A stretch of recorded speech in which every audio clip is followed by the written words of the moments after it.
تمام تعریفیں حمد اور ثنا اللہ تبارک و تعالی کے لیے۔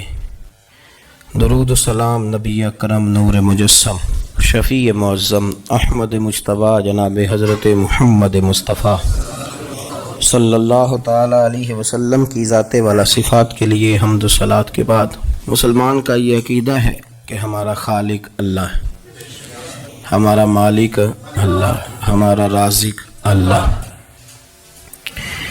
جب یہ ساری چیزیں، ساری عطائیں، ساری نعمتیں اللہ کی ہیں تو پھر مسلمان کی ساری توجہ بھی اللہ ہی کی جانب ہونی چاہیے۔ اسے کوشش کرنی چاہیے کہ وہ ہر معاملے میں، ہر مسئلے میں، ہر پریشانی میں اپنی توجہ اپنے رب کریم کی جانب مبذول رکھے۔ انسان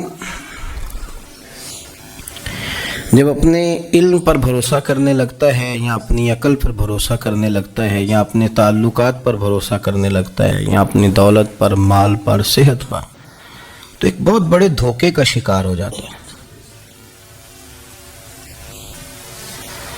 اور انسان جب انسانوں پر بھروسہ کرنے لگتا ہے تو پھر اللہ تعالیٰ اسے بعض اوقات انسانوں کے سپرد کر دیتا ہے، انسانوں کے سپرد۔ اور بہت سارے ایسے لوگ بھی ہوتے ہیں جو رب کریم کو بھولتے ہیں اور وہ اپنی ساری توجہ انسانوں کی طرف، دنیا کی طرف، دنیا داروں کی طرف کر لیتے ہیں، تو اللہ تعالیٰ فرماتا ہے پھر میں انہیں یہ سزا دیتا ہوں کہ وہ مجھے بھولنے نکلے تھے تو میں نے انہیں ان کا اپنا آپ بھی بھلا دیا، اپنا آپ بھی۔ سورہ حشر کو دیکھیے گا، فرمایا وَلَا تَكُونُوا كَالَّذِينَ نَسُوا اللَّهَ فَأَنسَاهُمْ أَنفُسَهُمْ۔ ان لوگوں کی طرح نہ ہو جانا جنہوں نے اللہ کو بھلا دیا تو اللہ نے پھر انہیں ان کا اپنا آپ بھی بھلا دیا، انہیں اپنی بھی ہوش نہیں رہی، ویسے مسائل میں گھر گئے، وہ ایسی آزمائشوں میں الجھ گئے، ویسے دنیا داری کے اندر الجھے کہ انہیں اپنا بھی پتہ نہ چلا۔ اب تو ڈھونڈتا پھرتا ہوں اے اقبال اپنے ہی آپ کو، اب تو ڈھونڈتا پھرتا ہوں اے اقبال اپنے آپ کو، آپ ہی گویا مسافر، آپ ہی منزل ہوں میں۔ جب انسان خدا فراموش ہوتا ہے تو خود فراموش ہو جاتا ہے۔ ہمارا بڑے زمانے سے تکیہ ہے، کبھی امریکہ پر، کبھی یورپ پر، کبھی برطانیہ پر، کبھی مالداروں پر، کبھی اسلحے والوں پر۔ اس کا نقصان یہ ہوا کہ اپنا کوئی وجود نہیں رہا، اپنا کوئی نظریہ نہیں رہا، اپنی کوئی سوچ نہیں رہی۔ ایسے محسوس ہوتا ہے کہ کوئی منشور نہیں، کوئی دستور نہیں، لگام منہ میں ہے اور اس کا سرا کسی کے ہاتھ میں ہے، وہ جدھر چاہتا ہے ہمیں گھما لیتا ہے۔ اللہ فرماتے ہیں یوں نہ ہو جانا کہ تم رب کو بھلا دو اور پھر تمہیں اپنا آپ بھی بھول جائے۔ اولئک ھم الفاسقون، فرمایا یہ وہ لوگ ہیں جو نافرمان ہیں اللہ کے، یہ نافرمان ہے۔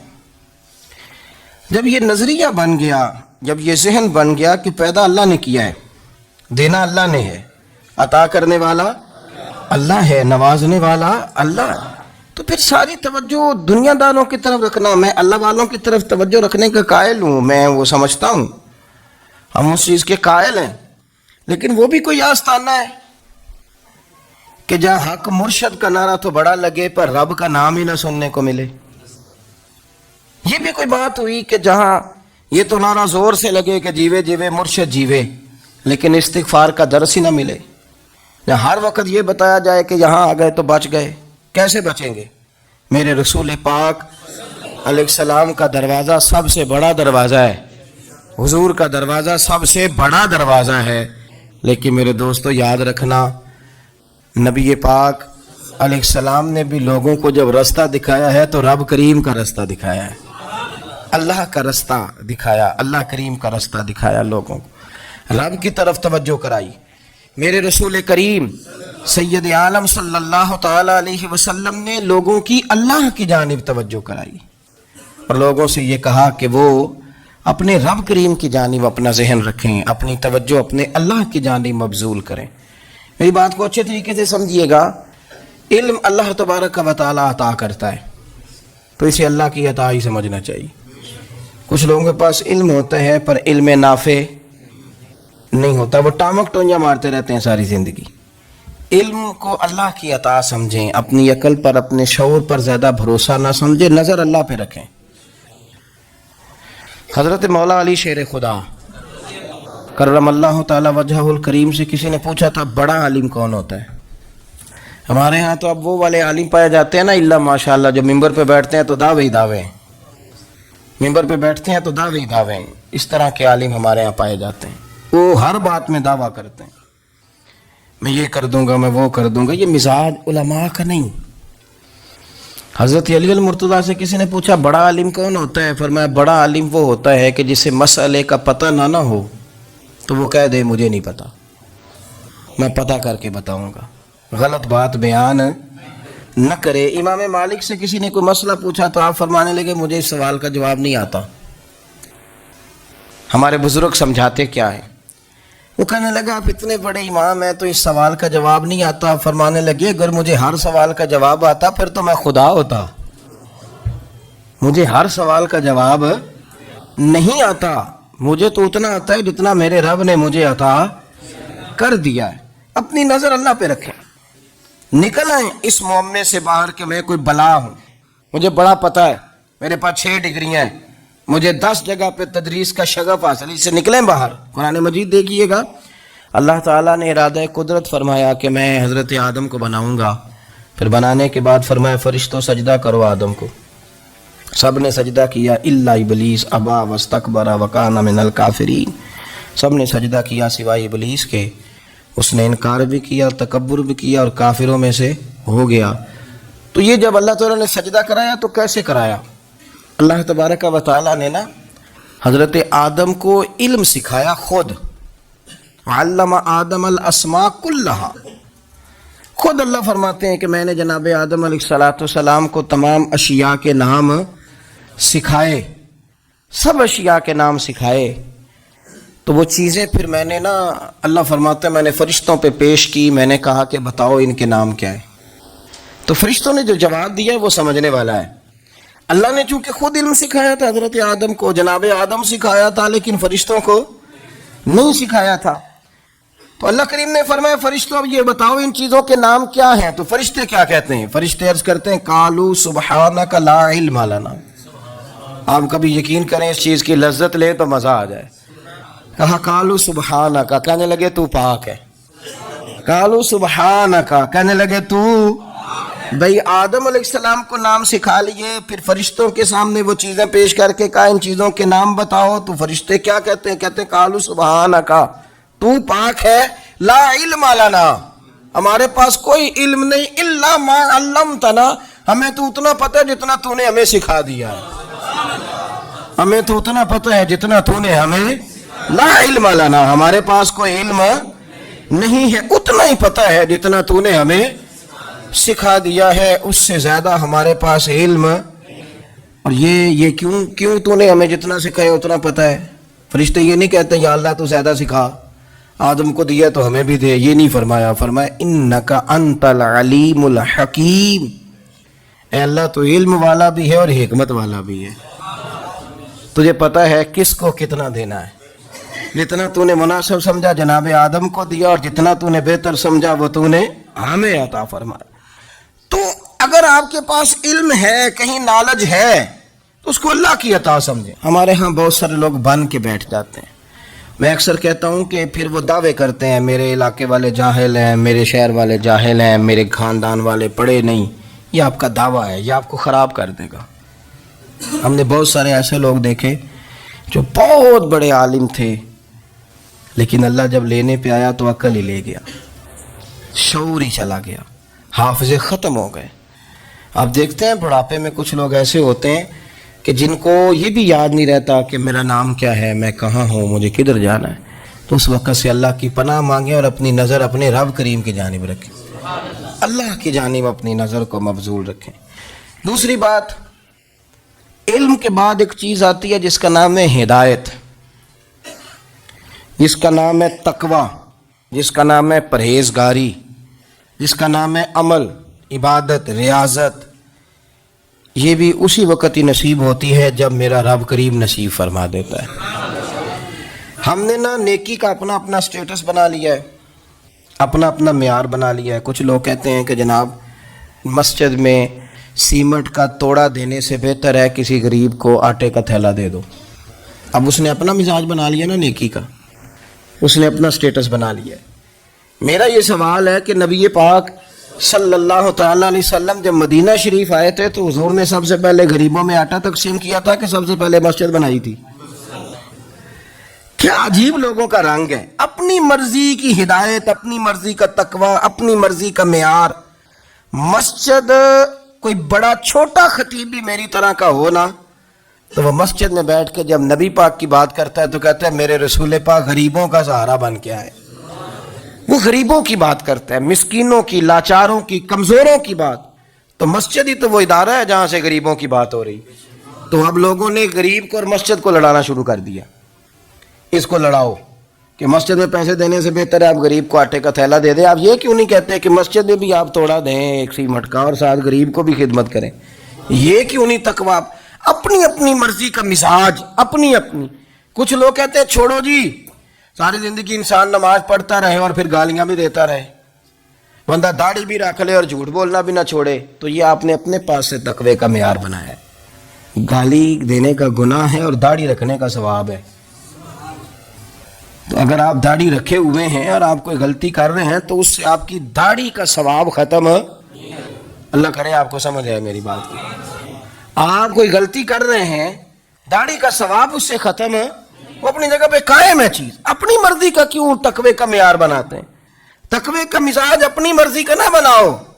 اللہ کی بارگاہ سے دعا مانگو کہ یا اللہ ہمیں ہدایت کا نور عطا فرما، اللہ تو ہمیں رستہ دکھا، تو بتا کہ ہدایت کیا ہے۔ تو رب فرماتا ہے اللہ ولی الذین آمنوا، اللہ مومنوں کا مددگار ہے، یخرجہم من الظلمات الی النور، وہ انہیں اندھیروں سے نکالتا ہے اور نور کی طرف روشنی عطا فرماتا ہے۔ اندھیروں سے نور کی طرف اللہ لاتا ہے۔ اللہ ولی، اللہ مومنوں کا ولی ہے، وہ انہیں اندھیروں سے نور کی طرف نکالتا ہے۔ ہدایت ہمیشہ اللہ کی طرف سے سمجھے۔ جب وہ نماز کی توفیق دیتا ہے تو اپنے فضل سے دیتا ہے، جب وہ ذکر کی توفیق دیتا ہے تو اپنے فضل سے۔ ہم سمجھتے ہیں ہو جی فلانا نہیں پڑھ رہا بڑا بیوقوف ہے، فلانا نہیں پڑھ رہا، تو تم کیا اپنی عقل کے زور پہ پڑھ رہا ہے؟ میں جی اللہ کے فضل سے 2 سپارے پڑھتا ہوں، تو کس پہ احسان کرتے تو 2 سپارے پڑھ کے رویا کر کہ اگر مالک تو بڑا قریب نہیں۔ بڑے لوگ ہیں جن کو پورا قرآن حفظ ہے پر انہیں پڑھنے کی توفیق نہیں، تو انہیں فضل کیا اور مجھے توفیق دے دی ہے پڑھنے کی۔ رویا کر، پڑھ کے رویا کر، راتی ساری کر کر زاری، وہ نیند اکھاں تھی توندے تے فجرے اوہی گناہگار کہاون سب تو نیوے ہوندے۔ مہربانی کریں، ڈریں، نیکی کریں تو پھر ڈریں، پھر احساس پیدا کریں، پھر اپنے اندر وہ کمزوری لائیں کہ توبہ توبہ مجھے تو پتہ ہی نہیں، تو جانتا ہی نہیں۔ حضرت سیدنا امام اعظم ابو حنیفہ رحمۃ اللہ تعالی علیہ کے ساتھ ایک شخص کہتا میں نے نماز پڑھی، تو عشاء کی نماز تھی۔ یہ جو لوگ بڑے ہوتے ہیں نا، جن کے پیار کرنے والے بڑے ہوتے ہیں، ان کے گرد خوف بھی بڑا ہی ہوتا ہے، انہیں بڑا ڈر لگتا ہے، بڑی بعض اوقات آزمائش ہوتی ہے ان کی۔ عشاء کی نماز کہتے پڑھی تو امام صاحب نے نا عشاء کی نماز میں تلاوت کی آیتیں فَمَن يَعْمَلْ مِثْقَالَ ذَرَّةٍ خَيْرًا يَرَهُ وَمَن يَعْمَلْ مِثْقَالَ ذَرَّةٍ شَرًّا يَرَهُ، فرمایا جو ذرہ برابر خیر کرے گا وہ بھی قیامت میں دیکھے گا، اور جو ذرہ برابر شر کرے گا وہ بھی قیامت میں اس شر کو دیکھے گا، اس کے سامنے آئے گا۔ تو وہ شخص کہتا ہے کہ سارے لوگ نماز پڑھ کے چلے گئے تو امام صاحب رحمۃ اللہ علیہ نے اپنی داڑھی پکڑی، رو رہے ہیں، کہتے ہیں ذرہ برابر نیکی کا بدلہ دینے والے، وہ ذرہ برابر شر پہ سزا دینے والے میری سفید داڑھی کو دیکھ مالک، میرے ذرے ذرے سامنے نہ لانا، لوگ تو میری بڑی قدر کرتے ہیں دنیا، میں تو بڑا پہچانا جاتا ہوں، لوگ تو میری راہوں میں پھول لیے کھڑے ہوتے ہیں، مجھے بڑا نوازتے ہیں، قیامت میں رسوا نہ کر دینا، میرے لیے مشکل ہو جائے گی۔ وہ کہتے ہیں میں نے امام صاحب کا درد دیکھا، مجھے کوئی کام تھا تو میں چلا گیا، میں نے کہا کہ وہ اس وقت اللہ کے حضور حاضر ہیں تو میں دوبارہ آؤں گا۔ کہتے ہیں میں تہجد کا وقت آیا تو امام صاحب وہیں بیٹھے تھے، اور ان کی داڑھی آنسوؤں سے بھری ہوئی تھی اور زور سے داڑھی پکڑی ہوئی، کہنے لگے مالک رسوا نہ کر دینا، قیامت میں رسوا نہ کر دینا۔ یار جو ہدایت یافتہ لوگ تھے وہ تو ڈرے ہوئے تھے، وہ تو سہمے ہوئے تھے، وہ تو کہتے تھے یہ اس کا فضل نہیں، اس نے بلا لیا ہے، یہ اس کا کرم نہیں۔ حضرت باعزید بستامی کسی کافر کو دیکھتے تو رو پڑتے، کہتے مالک تو کتنا قریب ہے، یہ بے ایمان رہ گیا، تو نے اپنے فضل سے مجھے اپنے نبی کا غلام بنا لیا۔ وہ رو پڑتے۔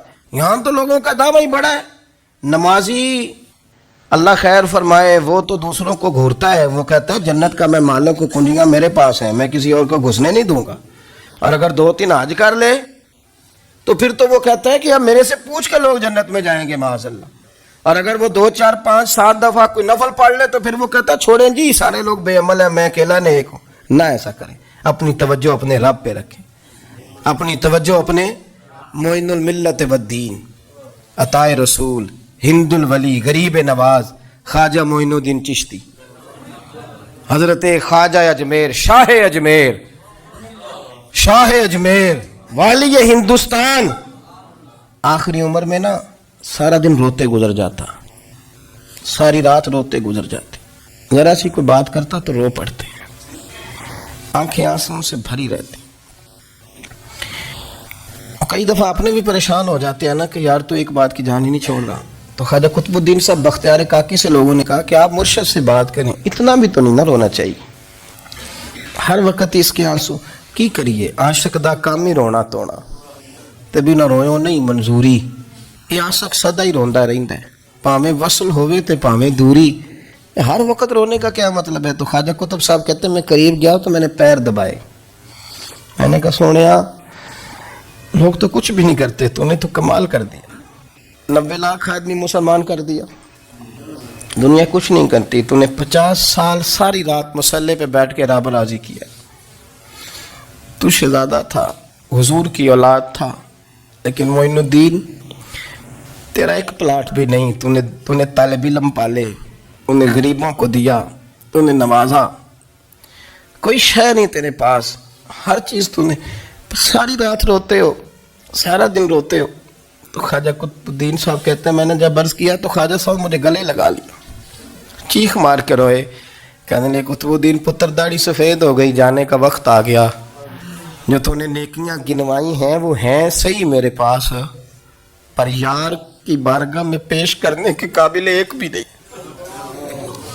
نہیں، تو بارگاہ تو دیکھ کتنی بڑی ہے، رسول کریم کی بارگاہ میں پیش کرنے کے قابل ان میں سے ایک بھی نہیں، تو آستانہ دیکھ کتنا بڑا ہے، کیا پیش کروں گا، کیا عرض کروں گا حضور کی بارگاہ میں، کس طرح؟ وہ یار جو بڑے تھے وہ تو ڈرے ہوئے تھے، سہمے ہوئے تھے، وہ تو بڑی آزمائش میں تھے، لیکن میرا اور آپ کا رٹا 2 نمازیں پڑھ کے 6 نمازوں کا دعویٰ کرنا اور لمبی چوڑی کہانیاں بنانا اور اپنے منہ سے اپنی تعریفیں کرنا، اس سے تھوڑا باہر آئیں۔ رزق بھی میرا اللہ ہی دیتا ہے، علم بھی اللہ دیتا ہے، رزق بھی۔ بڑے بڑے فقیروں کو مالدار ہوتے دیکھا، بڑے بڑے مالداروں کو فقیر ہوتے دیکھا، بڑے بڑے، میرے ایک بڑا سخی قسم کا سجن ہے، بڑا پیارا ہے، میں اسے سخی مانتا ہوں، میں نے اپنی پریشانیوں کے دنوں میں بھی اس شخص کو سخی دیکھا۔ ایک دن رات کو مجھے ٹیلی فون کر کے کہنے لگا کدھر ہو؟ میں نے کہا میں گھر ہوں، نہیں اکثر سفر میں ہوتے ہو نا؟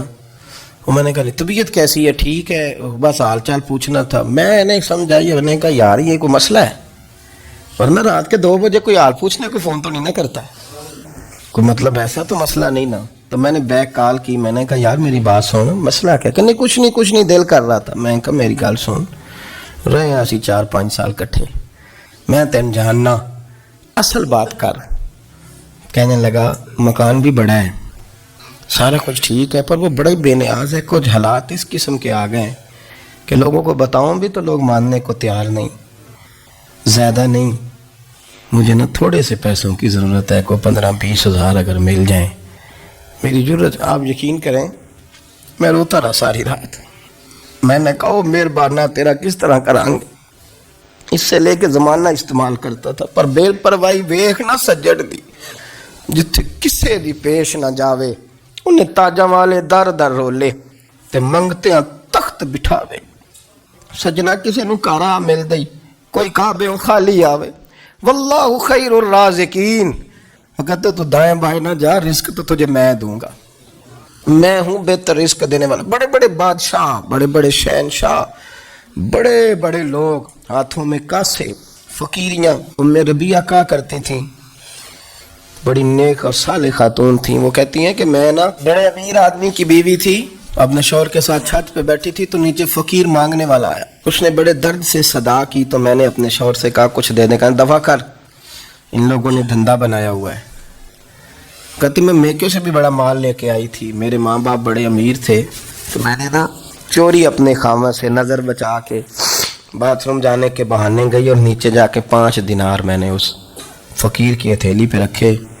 کہتے اس نے 5 دینار دیکھے، پھر میری طرف دیکھا تو میں نے اس کی آنکھوں میں آنسو چمکتے دیکھے. کہنے لگے بی بی رب تیرا بھلا کرے، میں 3 دنوں کا بھوکا ہوں. کہ وہ چلا گیا. میں گھر آ گئی، باہر آئی تو میرا شوہر کہنے لگا تو اتنی اب اتنی تو تیز ہو گئی ہے اور تو اتنی خود مختار ہو گئی ہے، میرے بغیر پوچھے مال خرچ کرے گی، جا تجھے 3 طلاقیں. کہتی میں بالدار اور وزادار باپ کی بیٹی تھی، طلاق لے کے گھر آئی تو میرا باپ ٹوٹ گیا، چارپائی پہ چلا گیا. اوہو یہ کیا بن گیا. کہتی بڑی تکلیف رہی. 1-2 سال کے بعد میرے ابا نے میری شادی کر دی. اب جس شوہر کے پاس گئی وہ بڑا نیک تھا، پرہیزگار تھا، اللہ نے بہترین صلہ دیا. کہتی چھت پہ بیٹھی تھی، دروازے پہ فقیر آیا، میں نے شوہر سے کہا کچھ دے دوں. کہنے لگا 5 نہ دینا، 15 دینا، 20 دینا، میں فقیر ہوں، میں نے فقر سے دولت دیکھی ہے، اسے خالی نہ لوٹانا. کہتی ہے کہ میں نیچے گئی اور جب میں نے اس کی طرف دینار بڑھائے تو میری چیخ نکلی، پیسے پھینکے میں بے ہوش ہو کے گری. میرا شوہر نے آ کے اٹھایا، اندر لے گیا، پانی منہ پہ چھڑکا. کہنے لگا تجھے کیا ہوا.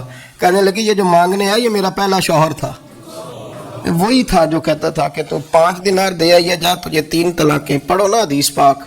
میرے نبی پاک علیہ السلام نے فرمایا ایک بندہ گنجا تھا. گنجا کوئی ترتیب آگے پیچھے ہو جائے تو مفہوم کے لحاظ سے، لیکن میں مفہوم اس کا واضح کرتا ہوں. ایک گنجا تھا، کوئی شے نہیں تھی، سر پہ بال بھی نہیں تھے، رویا کرتا تھا.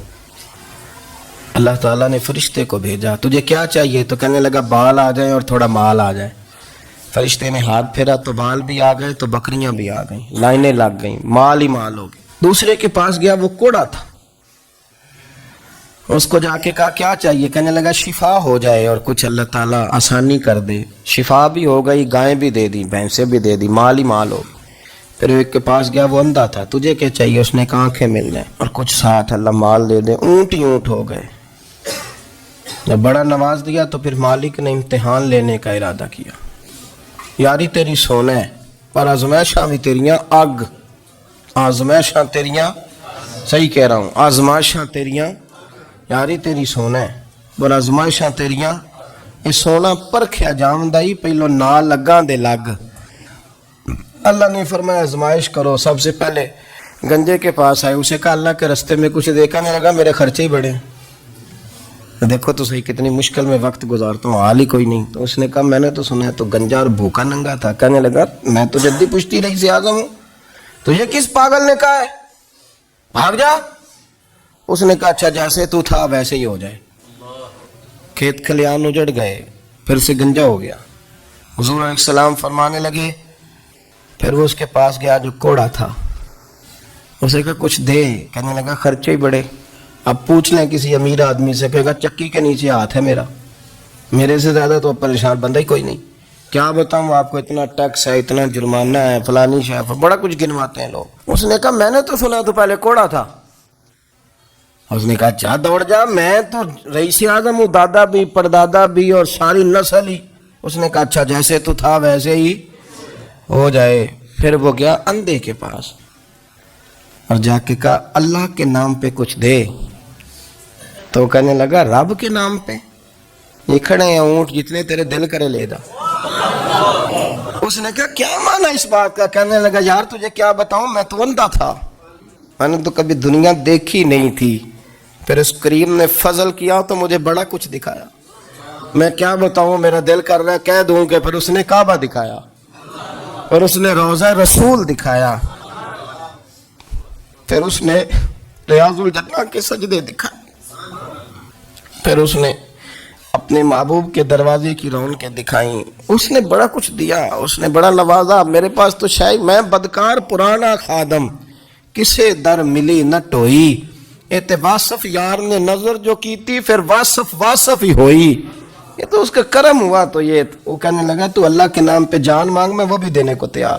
میرے پاس تو شاید کوئی نہیں تھا، مجھے تو اپنا پتہ ہے، میں تو کوئی شے نہیں تھا، کچھ نہیں تھا میرے پاس۔ یہ تو ان کا کرم ہے کہ رخ ان کا ادھر ہے، اور مختصر سی میری کہانی ہے، یہ جو بھی ہے ان کی مہربانی ہے۔ تو وہ کہنے لگا میں بھی کچھ لینے نہیں آیا تھا، تیری آزمائش ہی کرنے آیا تھا۔ تیری عزتیں بھی سلامت رہیں گی، تیرا مال بھی سلامت رہے گا، تیری شفا بھی۔ اپنی زندگی میں کبھی بھی اللہ کی بارگاہ سے توجہ ادھر ادھر نہ کریں، چھوڑیں لوگ کیا کر رہے ہیں، دنیا کیا کہہ رہی، کبھی بھی اپنی توجہ دائیں۔ ہمارا یہ مسئلہ بن گیا کہ ہماری سیاست ہے، ہماری دنیا داری ہے، ہم بندوں کو راضی کرنا چاہتے ہیں، ہم دیکھتے ہیں کون کس طرح۔ اور آپ یقین کریں آپ تھک جائیں گے، بندے راضی نہیں ہوں گے، وہ نہیں راضی ہوتے۔ آپ ان کو منا کے لائیں گے تو ادھر والے نکل جائیں گے، ادھر کو منائیں گے تو ادھر والے نکل جائیں گے۔ اس چکر سے باہر آئیں، اس رب کو راضی کریں جو فرماتا ہے ان الذین آمنوا وعملوا الصالحات سیجعل لهم الرحمن ودا۔ فرمایا تو ایمان لانے کے بعد نیک عمل کر، میں لوگوں کے دلوں میں تیری محبت پیدا کر دوں۔ رحمان لوگوں کے دلوں میں محبت ڈال دے گا، اللہ لوگوں کے دلوں میں۔ اپنی نظر ہمیشہ اپنے رب پہ رکھیں، اتنی لمبی چوڑی دنیا داروں سے امیدیں نہ وابستہ کریں۔ میں نے دیکھا ہے لوگ کاسا لیسی کرتے ہیں، کبھی اس کے دروازے پہ کبھی اس کے دروازے پہ۔ ان چکروں سے باہر آئیں اور اپنے رب کی بارگاہ کی طرف توجہ کریں۔ استغفار شوق سے پڑھا کریں، اور اکیلے میں نہ، اکیلے میں۔ حضرت رئیس المتکلمین مولانا نقی علی خان صاحب رحمۃ اللہ نے لکھا ہے کہ فرعون 500 سال حکومت کر گیا، یا تو 5 سال کی حکومت کی، پیر لڑکھڑاتے ہیں 500 سال۔ فرماتے اصل وجہ یہ تھی کہ دنیا جب سو جاتی تھی نا تو اوپر چادر لے کے تو مصلے پہ بیٹھ جاتا تھا، اور ہاتھ باندھ کے کہتا تھا رب تو ہی ہے، میرا پردہ نہ کھولنا، مالک تو ہی ہے، کرم نوازی کرنا، میری پکڑ نہ کرنا۔ وہ بے ایمان ہو کے اگر 500 سال ہاتھ باندھے تو گزارا کر لیتا ہے، تو ایماندار ہے۔ پر مسئلہ یہ ہے کہ تو رات کو بکل مار کے ہاتھ نہیں نہ باندھتا، تو منت نہیں کرتا، تو استغفار نہیں کرتا۔ توبہ کریں تو بچے رہیں۔ وہ اتنی لمبی حکومت کر گیا چونکہ رات کو کہتا تھا مالک رب تو ہی ہے، لیکن مہربانی فرما، میری پکڑ نہ فرما، تو اللہ نے تو اس کو مہلت دے دی۔